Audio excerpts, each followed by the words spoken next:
This is a message about loving those closest to you and putting their needs above your own. This message really starts with your attitude, though, which really starts with the question, do you want to be more like Jesus? If you do, the Bible says that you should have the same attitude as Jesus did, who, even though he was God, took on the position of servant to those around him.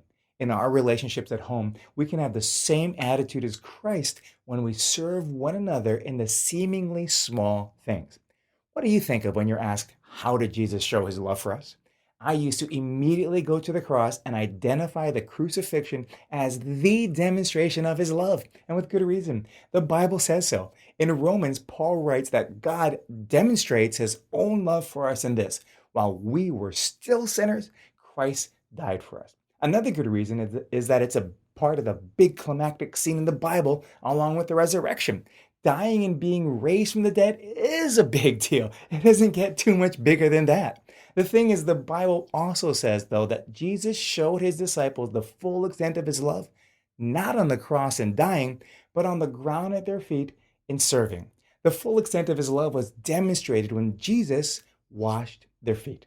This is so not a big thing, not big and dramatic like the trial, the whipping, the crucifixion, the resurrection. It's just not, but it is. Washing the disciples' feet is what servants do, and it doesn't sound all that appealing, and it was literally a dirty job that somebody had to do.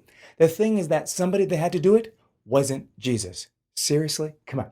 You have God come down, take on human form, the creator of the universe, who says, let me show you the full extent of my love. And what does he do? He washes their feet. That is a big deal. That small act is gigantic. It's the seemingly small, trivial action that shows the big love. Sometimes at home, we miss the small things and focus on the big. You may say things like, yeah, I didn't take out the trash, but I've been working the graveyard shift so we can have money to pay the bills. True. And without that sacrifice, that would be impossible, no doubt. I didn't do this small thing, but I did do this big thing is where we sometimes miss it. Know what the big things are and do those. But also know what the seemingly small things are in your home too, and do those. I think you'll find that when you make that extra effort, not only will you be more like Jesus and be blessed, but the people closest to you will know the full extent of your love.